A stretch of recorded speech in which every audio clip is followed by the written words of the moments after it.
Connors tweeted him to say, "Welcome to the three-digit club," because Jimmy Connors is the only player to be over 100 wins himself. He's on 109 ATP wins. Is that right? Yeah, so we thought, you know what, let's talk about Jimmy Connors. He was a legend in his day. He's a bad man.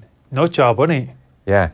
I mean, I was a big Connors fan because obviously I would have watched it that era. Of course, him, McEnroe and Bjorg. Yeah. It's absolutely fantastic. I mean, a lot of people always reference the kind of McEnroe Bjorg rivalry, but I think Connors was people the other. forget how good he was. Like he was on it. He was on a par with those players, really. Well, he was world number one for 160 straight weeks in the 70s, which had never been done before that length of time. 8 Grand Slams, 5 US Opens. He never won the French. That was maybe the only mark against him. But he won 8 Grand Slams, so that puts him level with some pretty big names. He's up there with Agassi and various others on 8. He was the godfather of tennis punk. That's what one article I read today said. Love his music. Yeah, he hadn't got the punkish haircut though, did he? He had the old straight across, the old bowl job, didn't he? I think there's of attitude though. Huh? That's what they're more referencing there is terms of attitude. His attitude. Like, I did Jimmy Connors' haircut 9 years of age. I've got to still have a photo of a straight, the old bowler job. Did your parents do it for you? Yeah, my ma. Yeah. Clearly he went down the same route. It was a bad haircut he had. He had it as an adult. Like, he was, you're watching footage from him. He was grabbing his crotch. He was giving people the finger. He was. It was worse than McEnroe. On the ground at one stage, there was footage where he was just lying on the ground and he starts pretending to have sex with the ground. He's essentially Nick Kyrgios. He was vulgar. Yeah. And he went up to one umpire who gave a decision against him. I was watching a documentary earlier today, and he went up to the umpire and he said several times to him, "You're an abortion. You're an abortion." Was this a weird choice of language? Was this in the 30 for 30? Crude. Because it was a great 30 for 30 about his run in the US Open. US Open. No, but I have seen that previously. Yeah, it's great. That was my introduction to the man himself, because it was his last. He was 39 years old. It was his last real renaissance as a player. He beat McEnroe's brother in the first round. You might remember. Patrick, yeah. I think he played here. There was a tournament here in the early 90s. Some listeners probably would remember this better than I would, because I was like 8. And there was some Legends tournament that was essentially built around him being here, performing in carpet indoors. But yeah, he was one of the great draws at the time because he was such a great personality. Didn't he withdraw from you never saw him around the circuit really after he retired in terms of TV. McEnroe established a big reputation for himself. Obviously, Bjorg went his own way. But he seemed to disappear for a long period of time. He's reintegrated himself in the last few years. He'll show up in the BBC's coverage around Wimbledon in particular, I have heard him speak. He is quite interesting, isn't he? Yeah. He called his memoir The Outsider. That's how I think he felt, you know. Yeah. And I was watching McEnroe was asked about him there, and it was like, why didn't you get on? You know, why didn't it work? And McEnroe says, besides him being an asshole. This was recently. Was that tongue in cheek, or was it a bit of truth to it, to be honest? He said, I respect him, and I respected him, but I mean, I think he wasn't a nice fella. They may have mentioned that courtside actually, because I remember them being side by sides with Sue on centre court a couple of years ago. And they were asking McEnroe about him, trying to get a bit of needle out of him. Right enough, he alluded to quite openly the fact that they were oil and water back when they were playing together in the early 80s in particular.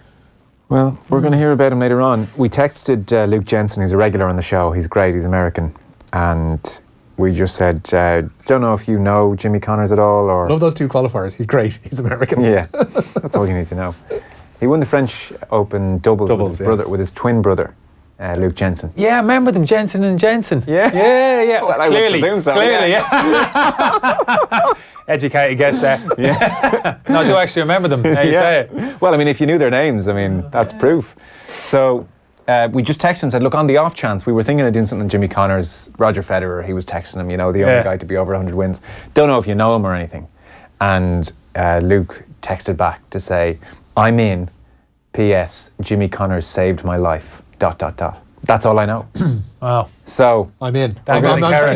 We just said, okay, sold. Talk to you around 8:30. Amazing. Look forward to that. There we go. Now, Kenny. Ronnie O'Sullivan was talking after his 6-4 win over Barry Hawkins in the first round of the Players' Championship in Preston last night. Have a listen. Very tough match, mate. You know, he made me work hard for it out there, but I was just so pleased to get through in the end. You know, tough match, tough opponent. Very tough, and you won this title last year, Ronnie.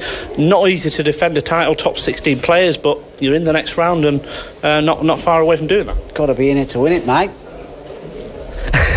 and 995 centuries now, 5 away from that 1,000. You're one step closer. Well, yeah, 5 to go, one step closer to the little 1,000.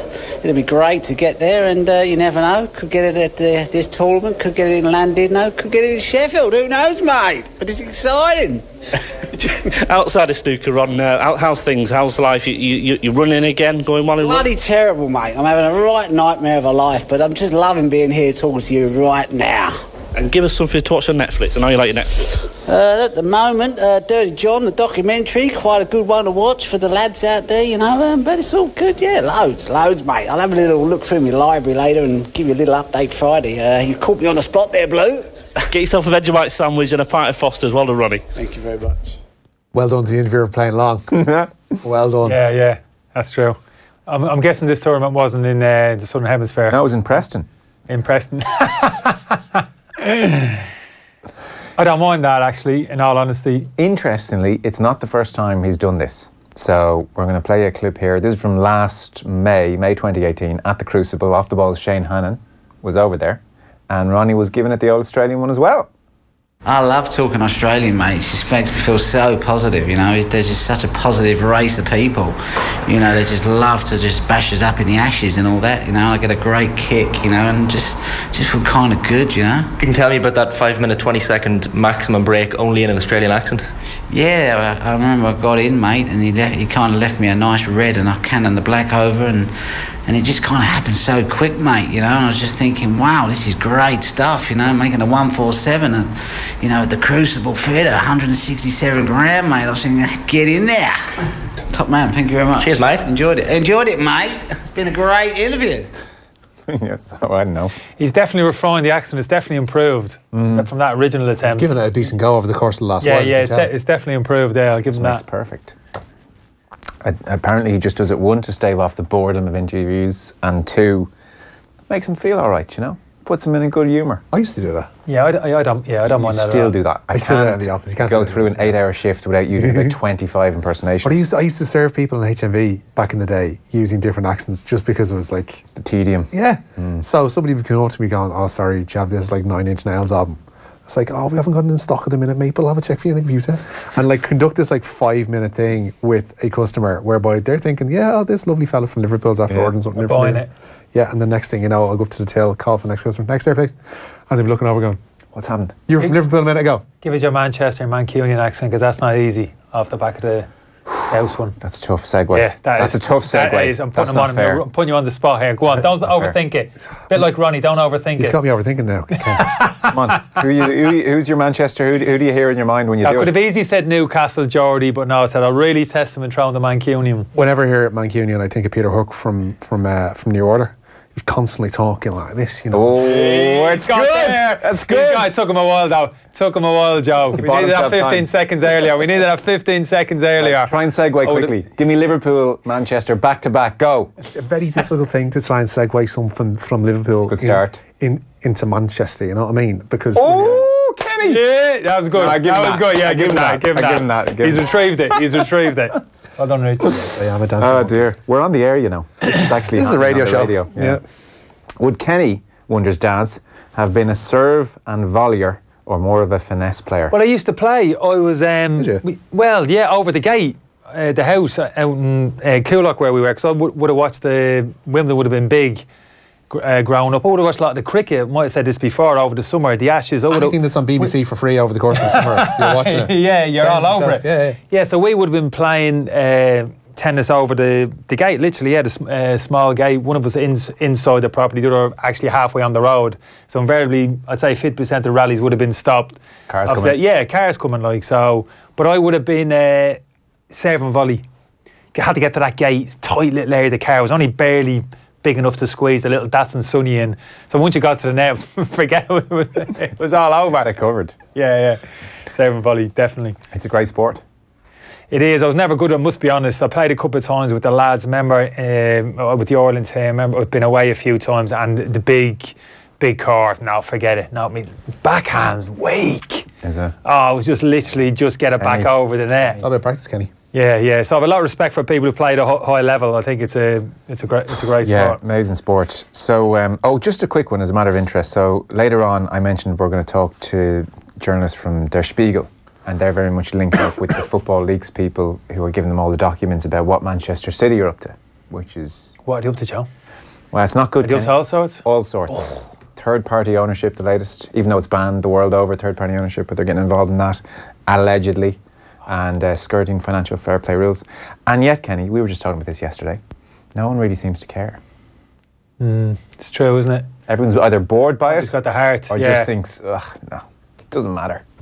It's too big and nebulous a story to kind of really actually sink your teeth into. There's an awful lot published by, I mean, it was mentioned yesterday by Rory, there's an awful lot of detail in those Der Spiegel articles. So for people to actually grab onto something in this modern day, 21st century clickbait kind of world, there's not much there to hang your hat on. Not sexy. I've been spending a good hour reading into it today, and it's not really, sexy. Joe? That's an hour I'd prefer to have back. He'd prefer to listen to me do my accents for an hour than, read that again. Debatable. You could like to over-exaggerate. The office was loud today, though. Good God, it was loud today, Kenny. I couldn't concentrate. Trying to read Der Spiegel in a loud office.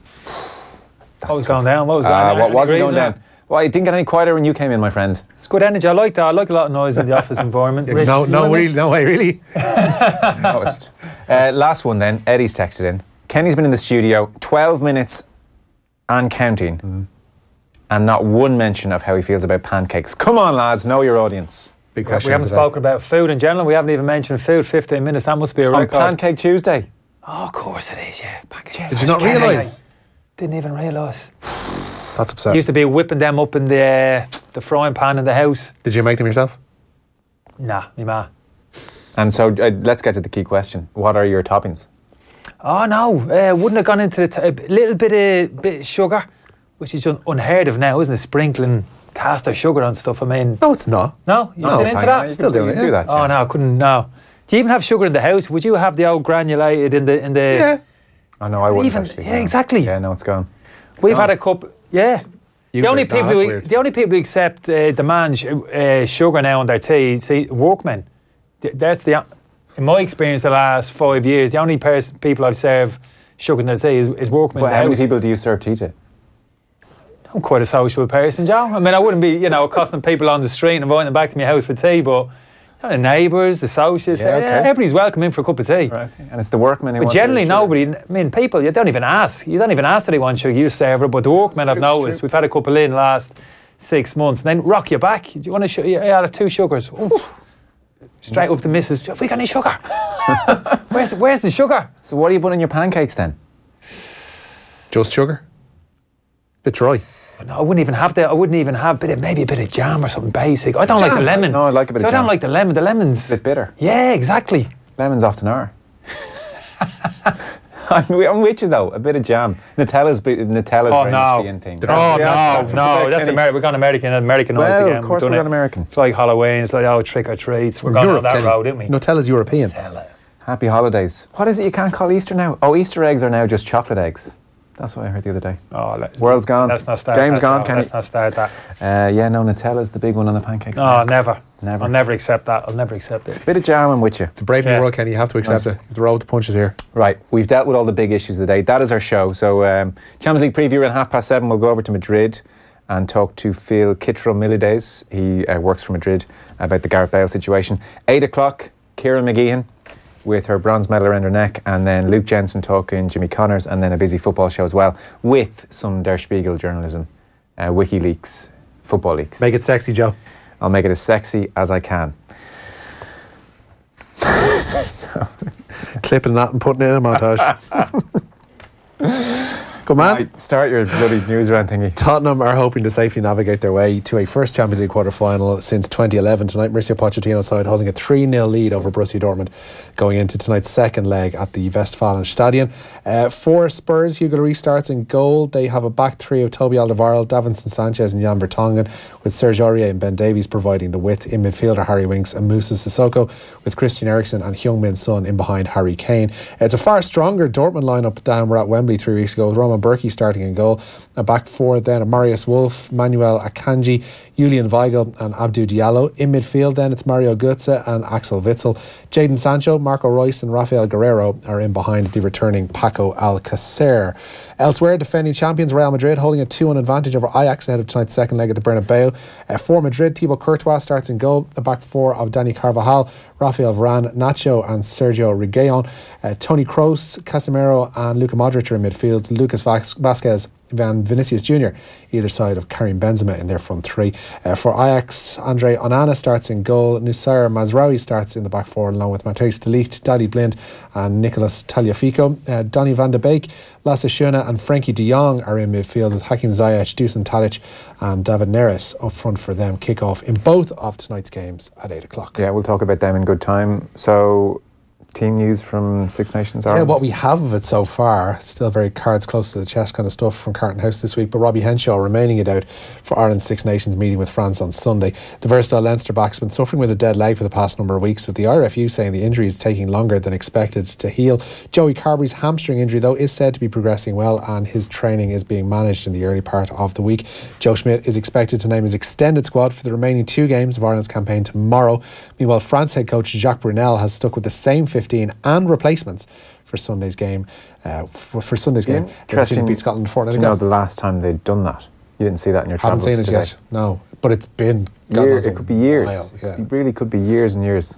Sorry, Rob Kearney. Yeah. He was in front of the cameras today. Was asked about Tony Ward's independent column that named Jonathan Sexton's so-called tantrums in Rome unacceptable. No, I don't think so. That's Johnny, isn't it? We're a little bit used to it. We all get very frustrated and we all show our frustration in different ways. So I've played with Johnny for 15 odd years now, so maybe I'm not the one to ask. But certainly I don't think it's having much of an effect on us. I mean, it's celebrated his, if you want to call it tantrum, when they win.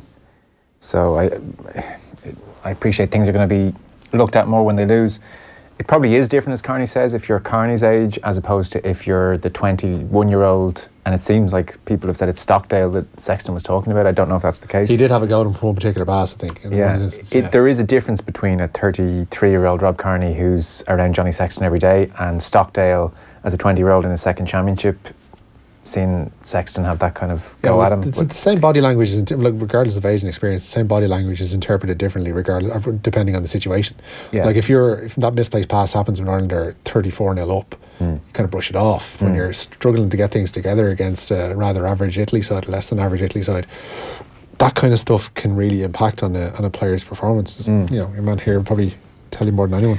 Yeah, I didn't see that particular instance that you're talking about. I can describe it for you in short. I can One imagine. of the big things is Sexton's coming off and the camera's looking at him as he's coming off, and as he crosses the sideline, the lip readers are fairly certain in saying he's like effing catch the effing ball, and he kind of kicks it's either a bag or a towel as he's walking. It's to himself, and like players do that all the time. It's probably it's become such a talking point because the camera was picking him out at the exact moment he said it. So it wasn't directing it at a player during the heat of the moment. No, it was it wasn't. when he was coming off. It was to himself. Obviously, it was about players like effing catch the effing ball. Ugh, like that happens the world over. I don't think it was that big a deal either.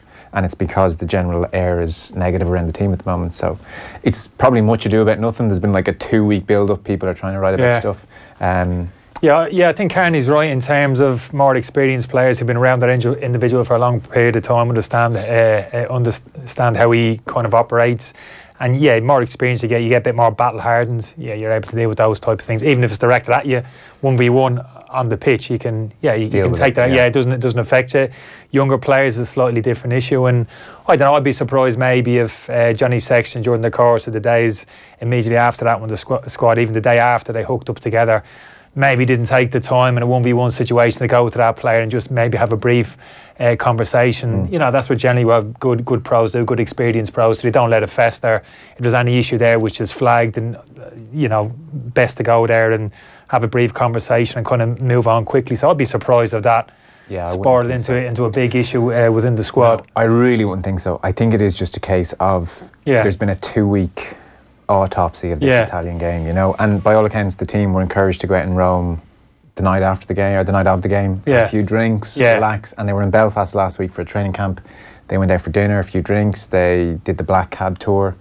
So they've been decompressing. Black Cab, but we've done the horse and car tour of Dublin a few times over the years with the Ireland squad about 3 in the morning. What? You know the horse and car around Stephen's Green, sorry? Going around Stephen's Green. Well, going around the general to be honest, I wasn't particularly paying. I know. I remember one particular. I'm not going to start. No, you have to. Jelly don't like naming names, but I do remember Gary Kelly jumping into the saddle and trying to grab the whip off the fella, and he was throwing this blanket stunk. I remember that he was throwing the blanket back at us. He was trying to get the reins and the horse off this fella. Very funny. Yeah, obviously back in the day. And how do we get here? Well, he said a black cab tour of Belfast, wasn't it? So we done it. Trying to drive a horse around Dublin. We done it slightly differently. We done it slightly differently in Dublin. Yeah. As a matter of interest, because it's been talked about a lot with the rugby team, they just need to go and have a few drinks and relax and spend a bit of time together and not take it so seriously. Did you ever find that? And I know you were teetotal, but did you find that a night out? I know, yeah. A few drinks, good session, helped things actually. Improve things, made a noticeable difference? Definitely, yeah. Really? Without a doubt, yeah. I mean, it didn't necessarily have to be drinking with me. I mean, generally it was, let's be honest about it. But yeah, just in terms of just the lads out together as a group and in a kind of social environment, wherever that was, whether it's in a pub, go-kart, playing golf, wherever it was, I think it helped, yeah. I think subconsciously it kind of pulled you together. Young players coming into the squad, there was always a thing of, let's get them out. Let's get them out together, whether it was in Dublin, the day we met up, let's get into town and very quickly just integrate them into the squad. And the small little thing is going out, some stupid little thing, and, maybe getting the mick taken out or whatever, and that being regurgitated and training the following morning, everybody kind of laughing about it. Not a ridicule thing, but just pulls everybody a little bit closer together. I mean, I'm sure players hate doing the initiation stuff where you have to stand up and sing a song, but that forces them to be slagged and they're part of the group then. That's it. Behind it. That's all that it is, a song. Yeah, don't remember the song thing being particularly prevalent when we were playing, but yeah, wherever it was, like I said, for me it wasn't a case of let's get 20 points down the shot. Like I said, I didn't drink. There was a couple of lads in the squad that didn't drink, probably more so towards the tail end when I first started. So yeah, for me it was never a case let's get him out and get him drunk or anything. It was a case let's just get him out. Let's make sure he's out, he's with the group, and he's part of it. So we took and I think the managers understood that. Mick, when I first came in, I only played under obviously a couple of managers. Mick understood that as well. So he would, we'd come in and Mick would say, right, out just go, curfew, whatever, but it was never rigidly enforced. It was like, go out, have a good time, be sensible, look after each other, get yourselves back at a reasonable, and off you go. So even, Mick understood the importance of it when he played with the team, and how tight that group was. He played with the Ireland team, and we were very much the same. We continued along in that vein, and I think it does help you when big moments come, difficult moments come down the road on the pitch. It's almost a subconscious thing. You pull together. You pull even more for the person alongside you because you had those shared kind of moments together. That's good, because I know Trapattoni wouldn't even let them out of the hotel for a coffee some days, just stuck in there in Dublin. Yeah, I can never understand. Well, it's a different mentality. It's that Italian mentality. Miserable though. And that's acceptable. Cup of coffee. Yeah, but 2 o'clock in the day. Yeah, that's what they did. Exactly, that would have been acceptable lately. Boot camp up the Alps and all that stuff. But that's why you got to be smart as a man. You got to realise you're coming into a different environment. Different people think differently, operate, have to be treated differently. So yeah, for me, like you make a big mistake as a manager by treating people like that. I think there's no doubt the players got sick of it. Anyway, Cheltenham news. Yeah, Sam Crowe ruled out of this year's Cheltenham Festival. The 7-year-old won last year's Ballymore Novices Hurdle, but it struggled this season, losing in 3 starts before the turn of the year, and a lung infection was said to be the source of his poor form. Sam Crowe is due to run in the Stayers Hurdle next week, but trainer Gordon Elliott says they'll now look at options at Aintree and the Punchestown Festival instead. While Santini remains a doubt for next week's RSA Chase, the 7-year-old lost a shoe at the weekend, and trainer Nicky Henderson says he is still quite lame. And the Ospreys insist they are not on the verge of a merger with the Scarlets. A meeting of the Welsh Professional Rugby Board has taken place in Cardiff today with the aim of restructuring the game in the Principality. One suggestion was to merge the Ospreys and Scarlets and create a new regional side in North Wales. Earlier today, though, Mike James resigned as Ospreys chairman, and the club say Project Reset, as it's called, in its current guise, has been a truly disastrous process. Ospreys say a new process must begin with what they call transparency and genuine consultation as its foundation. Now, Wales international hooker Ken Owens not only plays for the Scarlets, but is also chairman of the Welsh Rugby Players Association. Well, of course, there's a little bit of anger because there's that question of, for someone like myself and Alan Wynne, who've been one club men, played for one region, there is that question of how is the new entity going to look, which they can't obviously answer. It would have been, I know things happen quickly and are never as straightforward as they always are in Welsh rugby, but you know, there is a little bit of anger because there is still that decision of some boys have got offers over the bridge.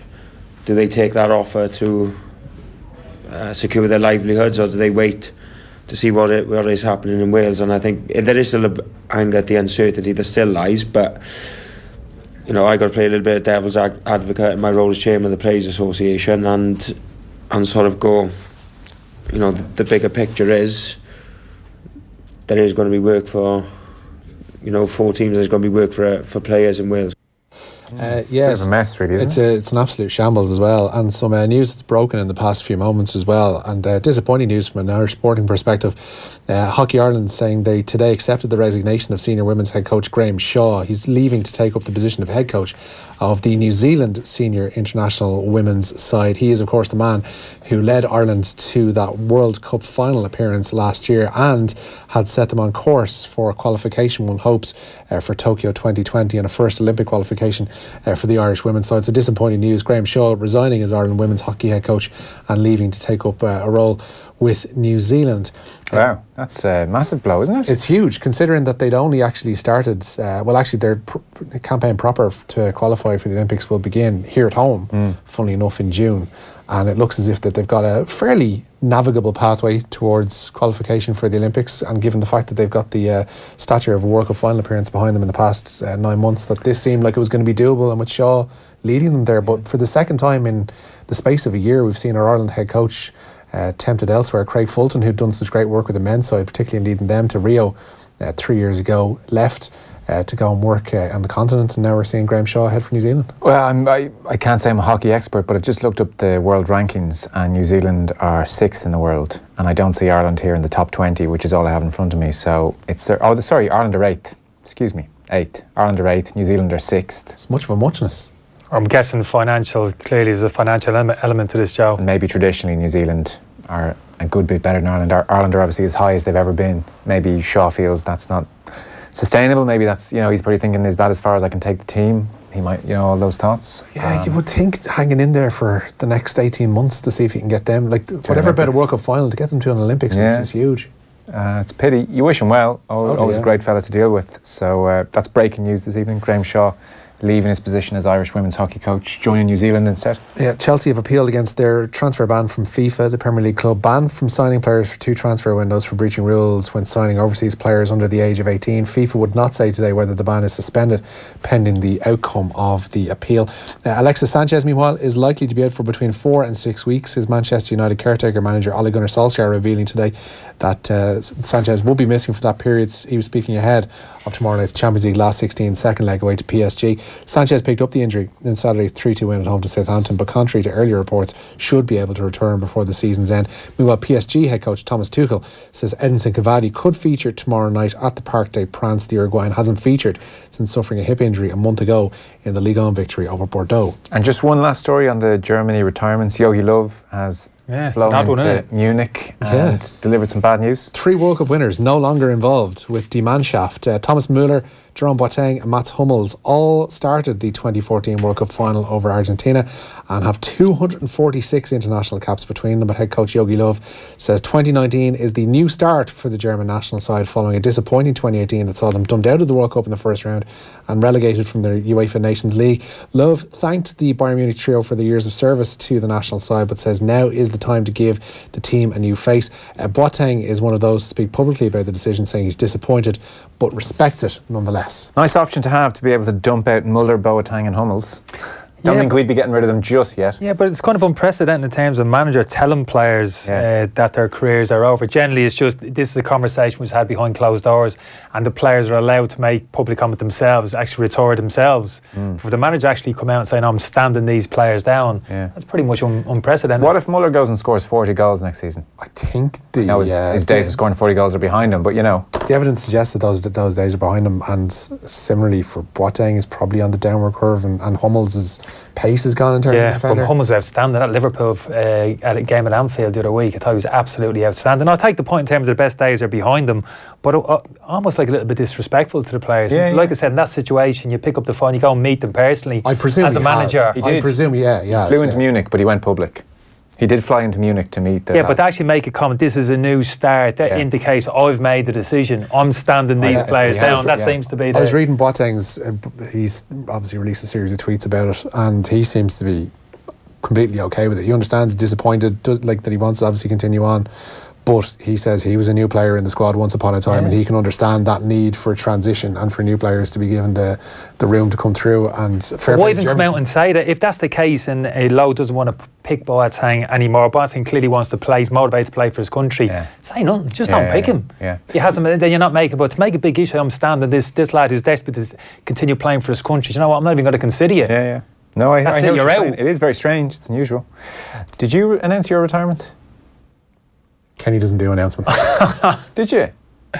No, I don't. Do you want to announce your retirement now? Joe, let's have a Kenny Cunningham tribute show. No. Go on. Kenny has an announcement. I was never in that position to kind of announce. So we lost out in qualification. Our last group game was against Switzerland under Brian, wasn't it? So I was done. I mean, I remember being in it after the game and saying, yeah, that's me done. But it was obvious. I mean, it wasn't a... Kenny, announce your retirement, will you? I never announced my club retirement. I never officially announced my club retirement. I'll get you started. If you want to, if you want me to throw you a bone, something like after talking with friends and family. Come on, consultation with We're going to take a short break. We're back talking Madrid. They're against Ajax this evening, and we'll get Kenny's thoughts ahead of Spurs Dortmund as well. Ciara McGeehan, bronze medalist in Glasgow, on the way after 8. Off the Ball on News Talk. You Couldn't Make It Up is News Talk's sassy Saturday morning comedy news panel show. If you catch the eye of someone breastfeeding, it's very hard to get that approval across with just a nod of the head, you know.